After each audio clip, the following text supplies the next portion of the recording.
Hello everyone, Michael Breddy here from Breddy Musical Instruments. In today's video, I'm going to be giving my thoughts and perspectives on my experience with the recent Boston Early Music Festival 2025 exhibition. So for those of you who have been following along with this effort, you'll know that I recently attended this exhibition as one of the vendors. Going into this event, I really didn't know what to expect. Being that my primary focus is on vessel flutes such as the shun and the ocarinas, and kind of dabbling a little bit into the Gems horn, almost everything that I do really isn't early music related. So by early music, I'm really referring to kind of the classical Western music of the Baroque and Renaissance era, and that's really what this exhibition focuses on. So everything in that era, for 15th, 16th centuries and kind of around then, again with the Baroque and Renaissance style of music. This is a very well-known event, kind of globally and world-renowned. It's one of the biggest of its kind in the world for this particular community. And it's been going on for quite a while. Started in 1980 by the Von Hune Workshop. It's been running every 2 years since and has really brought together so many different performers and instrument makers and professionals and enthusiasts alike who are really enthusiastic and dedicated to this field. So myself going into this, I really never had much experience or interest in early music or classical Western music, but kind of seeing the flyer for this event back in October when I visited the Von Hune Workshop to gain some insights and perspectives and inspiration visiting the workshop and speaking with the craftsmen there. I decided this was kind of my reach goal for this year. So fast forwarding to now, going through all the preparations and getting through everything, and I'm actually having attended the event. I can say absolutely without a doubt, 1,000%, it was so worth the effort and doing the whole thing. Again, as a first-time exhibitor, I really didn't know what to expect. Going in, not really focusing on early music stuff as much. I didn't really know what to expect. But it was an absolutely phenomenal experience from so many facets. It was just really incredible, and I'm really glad I was able to actually attend. So for me, definitely one of the most important aspects of it that I took away from it, and one of the things that really inspired me the most and was really the highlight that made it worth it just by itself, was having the opportunity to speak with many of the other luthiers and instrument makers there. It was absolutely incredible. It was really a joy to speak with the people making the instruments and kind of share experiences and passion for woodworking and instrument making across the board. The event had quite a number of booths open. So in the kind of main ballroom where this was held at the Colonnade Hotel, there was different sections. So I was kind of in the section with the woodwinds. So there's a lot of flutes, Baroque and Renaissance, side-blown flutes and recorders from various makers. Then there's kind of the stringed instrument section with harps and violins, viola da gamba, other early music reproductions of liras and other stringed instruments, and then there was kind of a whole separate room dedicated just to harpsichords. So the venue itself was really incredible. The organizers and everything did an absolutely fantastic job. It was really well put together.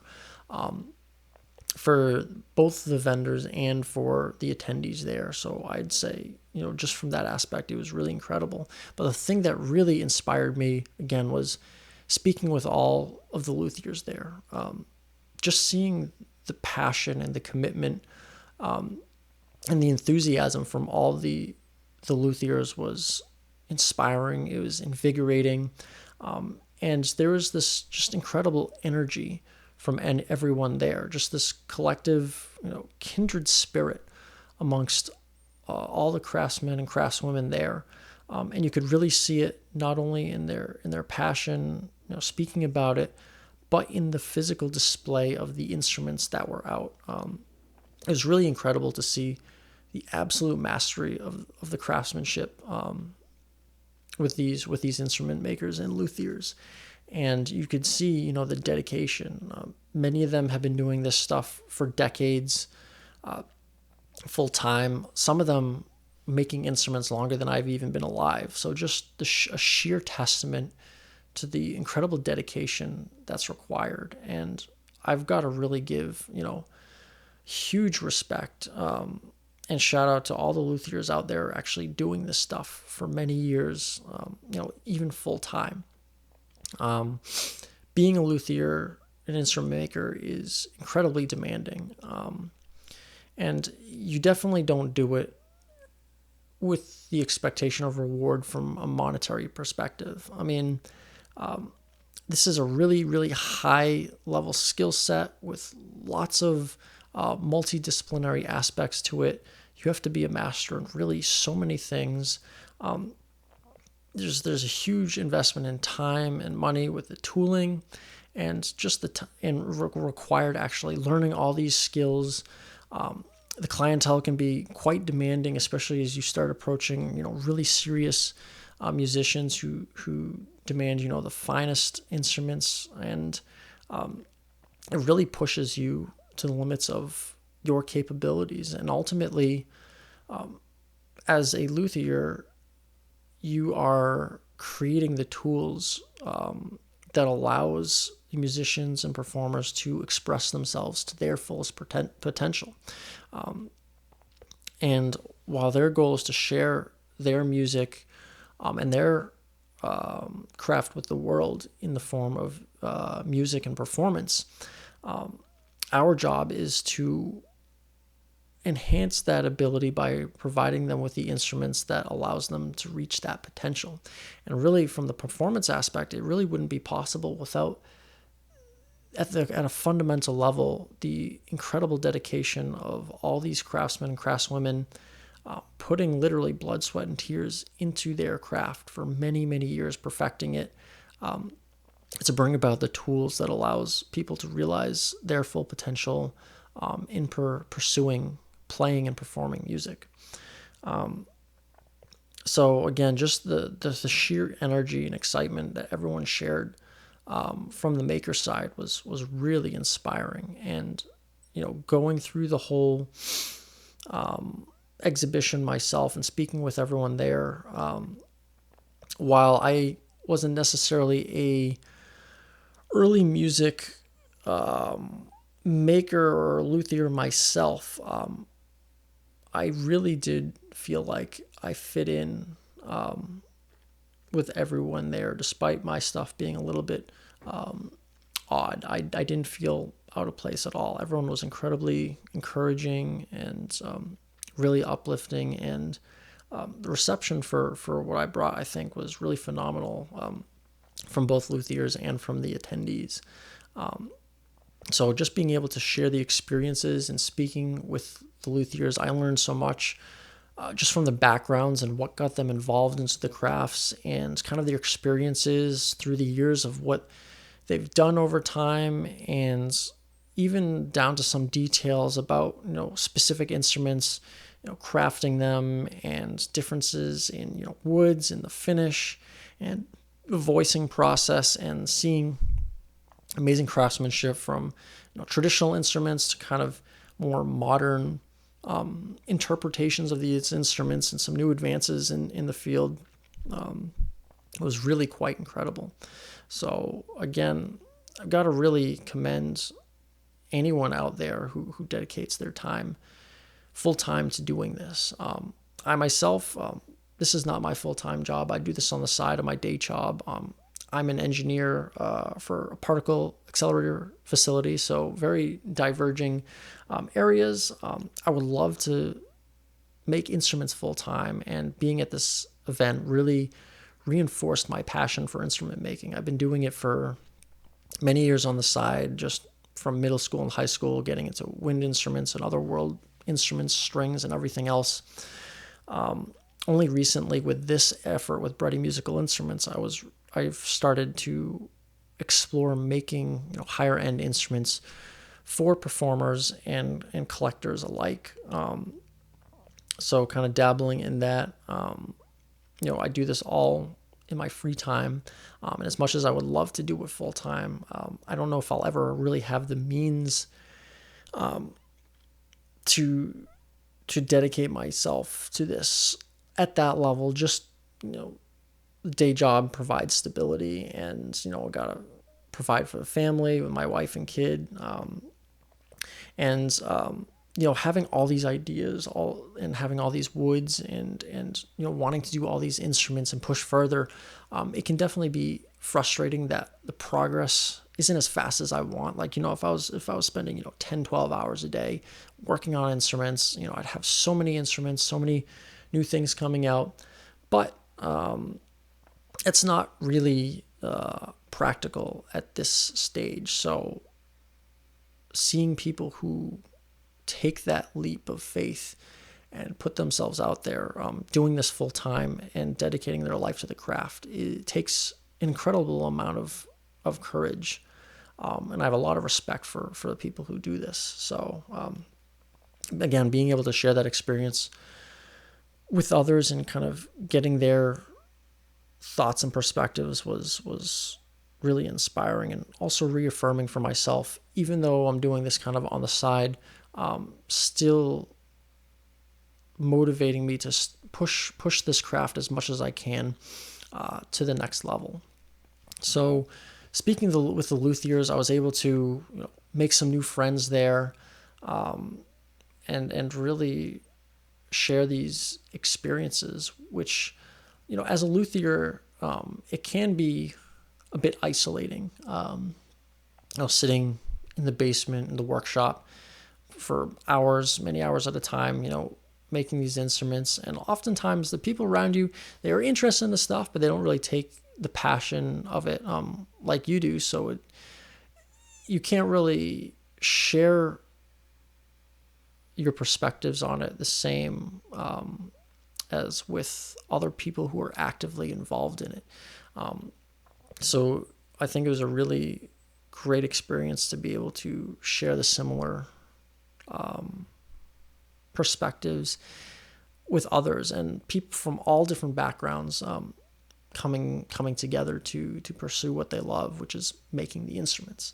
So that was really a phenomenal and eye-opening thing that I experienced myself during this whole thing.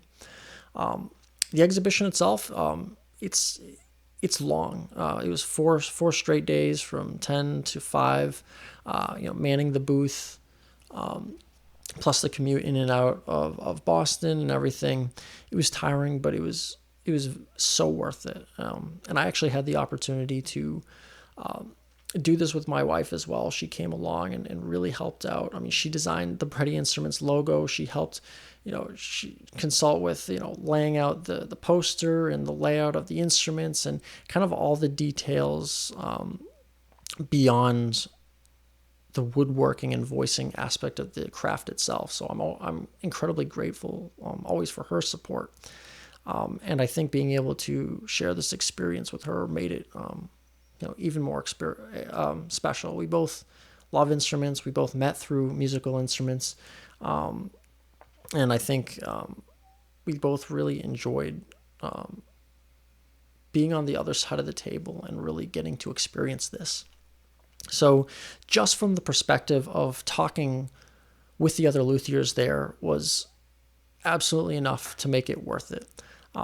As a maker, as a luthier, part of what you do, is to gain exposure, to get yourself out there. It is nice to make sales, but definitely speaking with the people there, it's not the primary focus of the exhibition. It's not just getting out there, putting your stuff on display for sale and trying to sell as many instruments as you can. That's not really the goal, but it's more to connect with the community, with the other luthiers there, with other customers and clients and professionals and enthusiasts, meeting old faces, meeting new faces, and creating this kind of collaborative, welcoming environment for everyone. So that aspect of it, I think, also was really fantastic. And going into the showcase, I wasn't really actually expecting to sell a whole lot myself. Again, speaking with the other people there, and before kind of doing this effort, I think the important part, more than anything, was really exposure and just seeing what happened. In terms of the instrument aspect itself, of the 19 ocarinas that I brought for sale for the event, 6 of them sold during the actual exhibition itself, and 2 more from the reserve list online. So almost half the instruments that I had prepared over half a year's worth of work ended up going out into the world over the course of a week, which for this effort, that's a really big number for me. So it was exciting to really get my instruments out there into the hands of other musicians, and be able to interact with people directly, because typically doing this stuff online, I release batches in the ocarina community, and people, when they're interested, they come to me and they message and we talk, and it's been fantastic to meet people from all over the world, and just talk about passions with the instrument. But it's still not exactly the same as being able to interact directly in person. And I think that was another major aspect in being able to see other musicians interacting with the instruments directly in person, and especially for those who were really enthusiastic about it and really liked them and ultimately got one themselves. Seeing them connect in person with an instrument that really spoke to them was really reaffirming for myself as a maker. There's several instances where people would come to the booth. They were really interested in the instruments. They would see the instruments and they would pick up, different, if they like the A4s, for example, they try a whole bunch of A4s. If they like the G4s, they tried a whole bunch of G4s. And then being able to see them really, their eyes light up, and see them really hone in on a specific instrument that spoke to them for whatever reason, whether it was the feel, whether it was the tone, whether it was the physical look of the woods. And to see that kind of come to them, that inspiration, that they connect with a particular instrument, was really incredibly rewarding. So the second aspect, I would say, that made this truly a phenomenal experience, from speaking with the maker side, was speaking with the musicians and the attendees there. And there's people, again, from all walks of life, people who are really interested in, directly involved in the early music community, and then people who have an interest in early music but kind of pursue a wider range of interests in instruments and other aspects, who come through to see the happenings of the exhibition. So definitely, I think the reception from that aspect was also extremely positive. And it was really fun to be able to not only share my craft with the attendees and the other makers there, but also to kind of expose people to instruments that they wouldn't necessarily have seen or even heard of before. Definitely for the Shuns, almost no one has heard of them. It's a very niche instrument. One person actually did have a kind of cheap clay souvenir one that someone got them from their trip to China. But other than that, almost no one had heard of the instrument. So it's kind of an interesting oddity to bring on display for people to check out and try themselves. For the ocarina, surprisingly, almost everyone had actually heard of the ocarina, but very few people really had much exposure to it, either seeing them in real life or playing them. A few people had some cheap clay models they had gotten from fairs and stuff, typically small pendants. One person did have a wooden Albright from the 80s, which was actually pretty cool. But other than that, really very few people actually play the ocarina.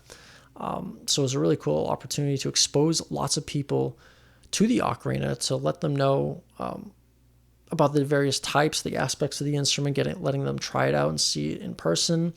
Especially as a maker of wooden ocarinas, there's very, very few wooden ocarina makers out there left, doing really serious kind of high-end wooden ocarinas, especially for something like inlines.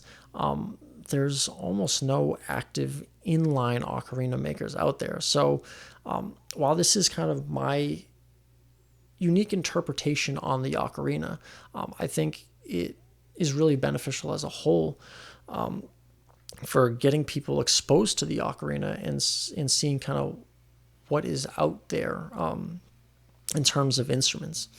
And there was definitely a unique difference in the interests between the groups of people that attended. So on one hand, you had people who are interested in early music. They like listening to it, but they don't necessarily perform it themselves. Oftentimes, these are people who play a whole bunch of different instruments, who collect other instruments. And that was actually where all the ocarinas that I sold ended up going, was to people not really directly involved in early music, but the people who like the early music but play a whole bunch of instruments, whether it's pianos or singers or some recorder players themselves, or people getting them for others that they know, like their mother or their son, who collects a whole bunch of instruments and wants to add something unique and special to their collection. It was really, I think, really good experience to kind of interact with the people who were interested in the instruments from that aspect. On the other side, the thing that really surprised me was the direct enthusiasm specifically for the Gemshorn for people in the early music community. So I haven't done any videos of it. I haven't shown it really yet, but I do have a fully built, fully voiced Gemshorn made from cow horn and aromatic cedar. Has a curved windway, has a rectangular sound hole, has a shaped beak. It's a heat-fitted cedar block. It's a ridiculous amount of work. It makes it so much more challenging to craft, but I think it's my favorite aesthetic for making Gemshorns, and I think it really gives it that characteristic, textured, crisp tone that you would expect from kind of a high-end Gemshorn. And people there, almost everyone had heard of the Gemshorn, and especially for people directly involved in early music, it was very exciting for them to see in person. Because unlike the shun and the ocarina, the Gemshorn, which is a type of ocarina, but kind of its own separate classification as well, is an early music instrument. So it does have roots in 15th century Europe, and kind of a precursor to some other instruments and music. Very few actually surviving examples or historical records of it, but we do know that it existed in that time period and was used for early music pieces at some point. And for people in the early music community who play directly early music, woodwinds or other stuff like that, they've heard of it, but many of them have not actually seen one in real life or played one. Gemshorn makers are extremely rare. There's a couple well-known makers in Europe, but no one really in the US or kind of outside focusing on really high-end early music style Gemshorns for the community. So it was really cool to see the excitement and enthusiasm specifically for the Gemshorn. And I brought it along because I knew it was kind of early music instrument, and I didn't really know what to expect because I just kind of had one. But out of all the instruments that I brought, I think that was the one that people keyed in the most. Not only is it really unique looking, but it directly ties into the early music community, and the reception for that one instrument was so positive across the board, from makers and from attendees alike, that I immediately decided to ramp up production of the GEMS horn. I had started doing work with it. I had built that one model. I have a whole bunch of horn and cedar, but because the ocarina has probably the most demand out of the instruments that I've made so far, I kind of put that on the back burner and focused on the ocarinas.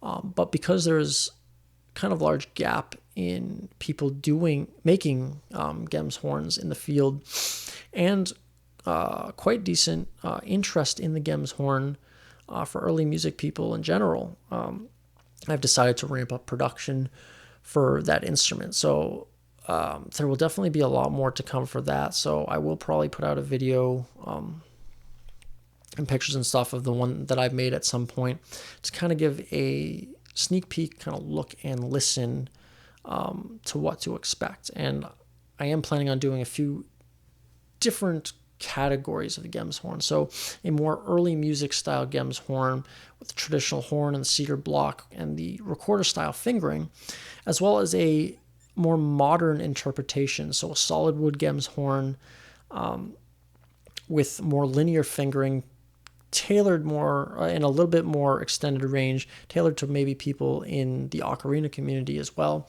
So kind of having kind of covering the basis for both really traditional classical early music interests and kind of an interest in the instrument as general, opening it up a little bit more to players who'd like to explore the instrument, and kind of expanding that range and offering in look and feel and different aspects of it as well.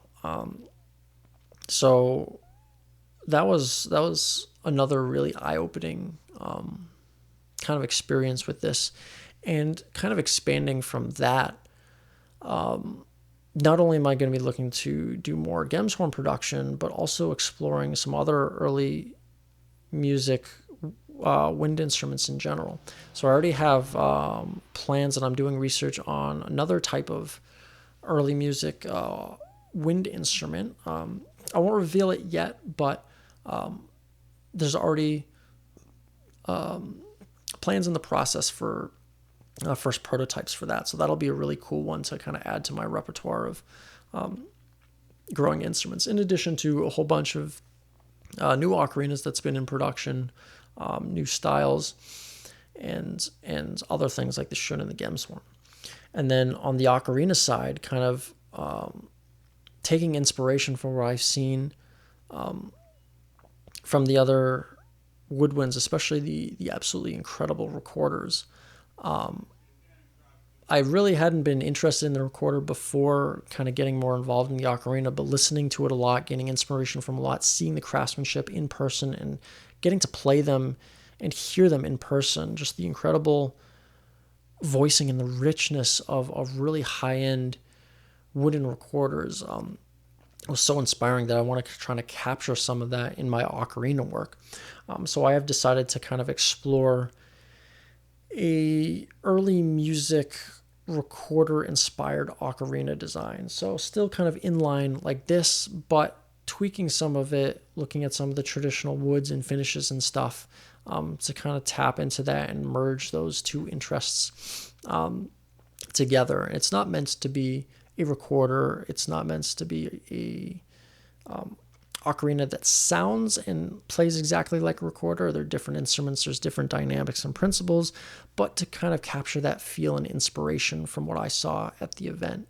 And again, the craftsmanship and everything from all the instruments there, seeing that stuff was absolutely amazing. And hearing it, I mean, when you're there at the exhibition, in addition to all the conversations and everything going on throughout the day,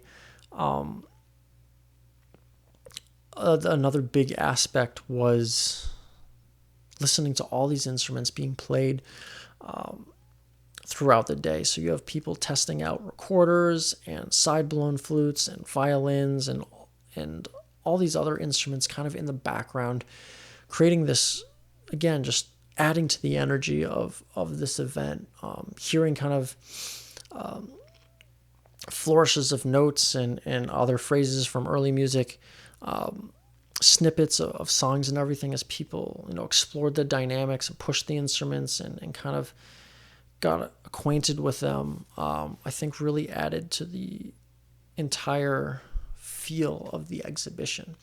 And again, the exhibition really isn't, just a matter of people putting out, things to sell.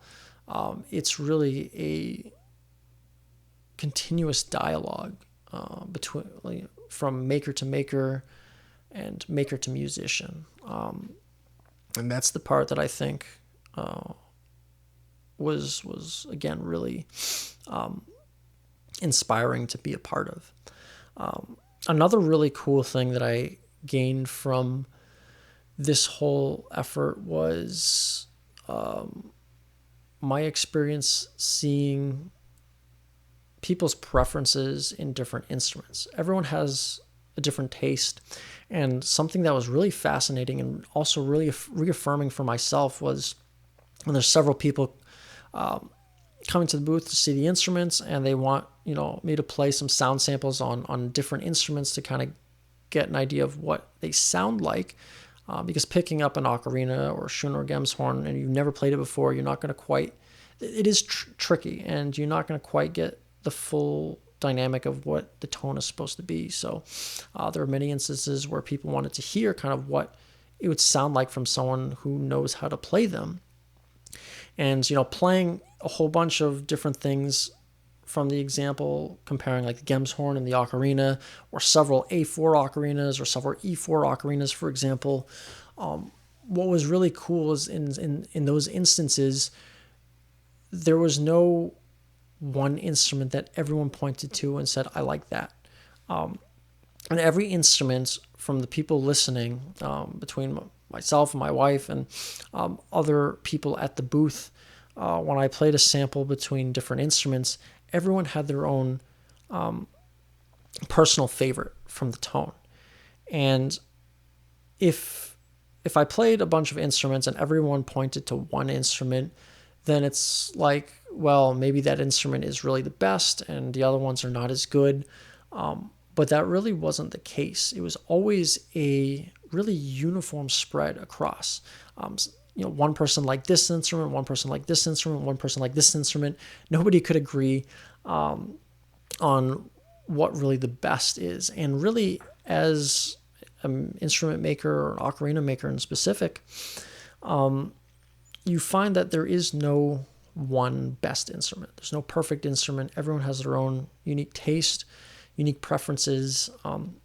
That's what makes it both interesting and rewarding and very challenging, because you always try to strive to make the best instrument you can, the perfect model, but it's not possible. And every single one, especially handmade, especially out of wood, each one has their own little quirks and nuances, and everyone hears sounds differently. So something that someone might think is airy, for example, someone might actually really like. Or if something is maybe really crisp in texture that someone really likes, someone might think that's too much or not enough.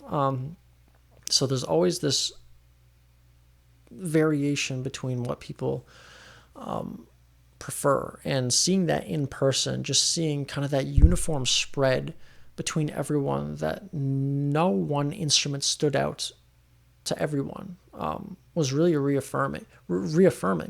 And as a maker, in some sense, my job is to make it challenging to pick your favorite instrument, because I strive to make every instrument beautiful, every instrument sound good, but every instrument has its own personality. And even amongst all these instruments, for example, that are behind me now, I wouldn't say there's one best instrument, one favorite instrument for me. Each one has their own personality, and for each person, each instrument kind of resonates differently with. And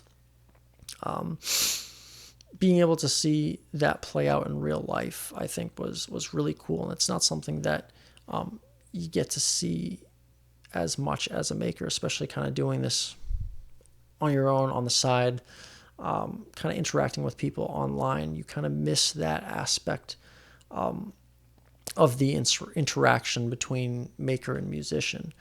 So that was also a really kind of rewarding aspect of this to explore. So overall, again, I can't stress enough just how incredible and enlightening this experience was.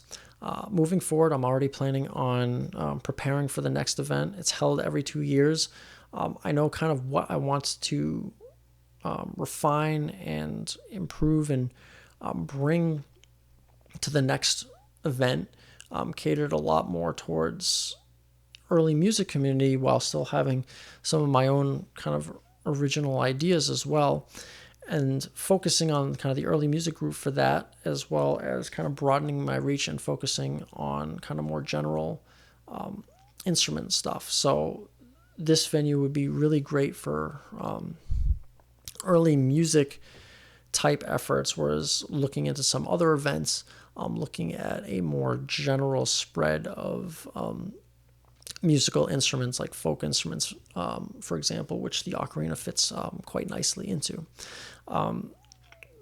So this has been really informative in helping me kind of figure out where different instruments fall in different interests in different communities, and where those crossovers actually can occur. So I'm very excited to prep for the next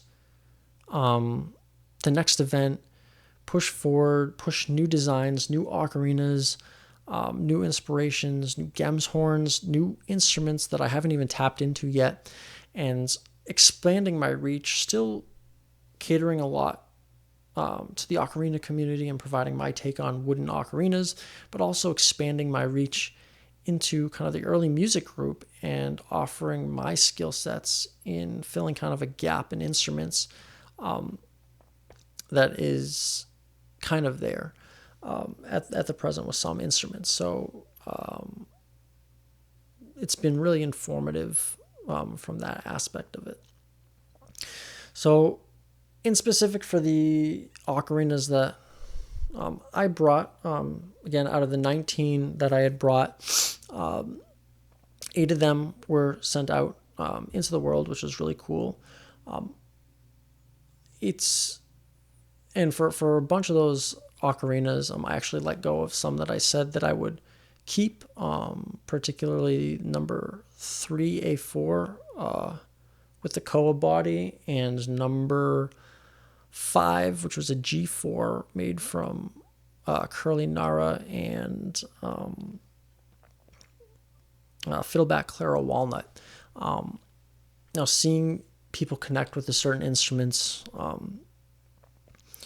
and seeing the interest in everything and what people really liked and what resonated with them was helpful in me letting go of these instruments. I think as an instrument maker, one of the difficult things is learning to let go, because you get so attached to the instruments, especially doing really small specialty stuff, because you're there for the entire process.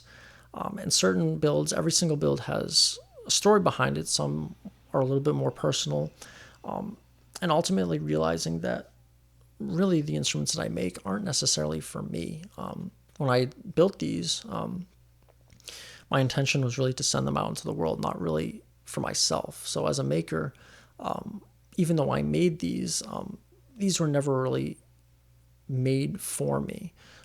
So I think the interactions and everything at the event really helped reinforce that in the process of learning to let go of certain instruments.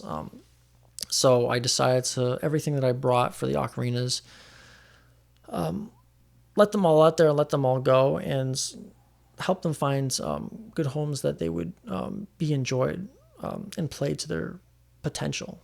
Because at the end of the day, these ocarinas just sit on the shelf for me. They're cool to look at. I like having kind of a display of ocarinas, but they would be better suited in the hands of people who play them on a regular basis. So it was nice to have a bunch of those instruments go to homes that I know will really appreciate them. So this is actually the remaining stock from that showcase. If you didn't have a chance to go to the Boston event or didn't have a chance to reserve anything online, there's still a bunch here available. Definitely the most popular key from this whole exhibition was the G4. From the size, the tone, I think, and the versatility of the G4. It really resonated with people quite a lot. I saw almost all the ocarinas that I actually sold throughout the entire thing were G4s. I have just one G4 remaining out of like the 5 or 6 that I had brought with me. There's a whole bunch of models. I brought A4s, G4s, G sharp 4s, and the E4s. One of the E4s was let go, one of the A4s will let go, but still a bunch of selection. I got a lot of A4s here, a couple of the E4s, a couple of the G sharp 4s, and the last G4 ocarina. So definitely the G4 was very popular, and also the zebrawood bloodwood combination. I had 6 ocarinas in that combination, 3 G4s and 3 E4s, and almost all of them have actually sold. And like I've mentioned in other videos, each batch is different, each wood combination is different, and typically when I do a wood combination, I don't intend on revisiting that combination for quite a long time. I might do that wood combination in different keys, but I want to keep pushing forward with different woods. So this bloodwood and zebrawood combination might crop up again at some point in the future, but since I've already got several sets of them out, I have so many other woods in production that you might not see that again. So if you kind of like that combination, there's a couple remaining, especially the E4s, which won't be revisited again probably for quite a while. I'm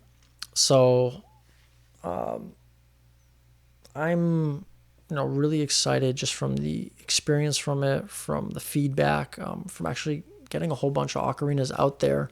I was actually able to recoup my costs for the event and comfortably break even. So I'm able to put more into now production and woods and kind of ramping this up further as I go and kind of exploring even more instruments. So that kind of wraps up my kind of thoughts and perspectives on this whole event. If you stuck with this video, I know I can ramble on a lot, but always appreciate it with the enthusiasm and support from the people who've been interested in these instruments, and I'm excited to continue pushing forward with new designs, new woods. For the month of July coming up, there won't be any new updates because I'll be on a trip visiting family, my wife's side family in South Korea, but come August, I'm going to be hitting the ground running. Lots of new inline designs, some new sizes. I'm going to be releasing immediately a few new F4 tenors, which is going to be pretty cool. I've got new sizes. I'm working on some bass and contrabass inlines. I'm working on several harmony inlines, which I know there's been a lot of interest in. Some new pendants, which is going to be kind of fun to explore, as well as ramping up Gemshorn production and some other early instruments I plan on researching and developing out further. And in addition to standard batch stuff, custom batch stuff, I've got tons of woods. I've got several dozen ocarinas already in production, some really cool wood combinations, really unusual wood combinations. So again, just a whole bunch of stuff coming up. So if you like this effort and you want to follow along more, there's going to be plenty of updates to come here on the YouTube channel. Get a first-hand look at some sneak peeks of woods and stuff being worked on. The Brighty Musical Instagram is where kind of the most up-to-date stuff is going on. So from wood selections, new builds, from custom stuff, standard batch stuff, a lot of updates to kind of give a hint at what's to come. And then, through the various other Ocarina channels on Facebook and elsewhere that I've kind of gotten involved with. So I'm looking forward to kind of broadening my reach, not only with the Ocarina community more, but with the early music community now, and kind of expanding these efforts to another level, and taking that inspiration from this event and applying it to push further to the next stages. So thanks again for watching. Be sure to keep an eye out for new updates to come, and I'll see you next time.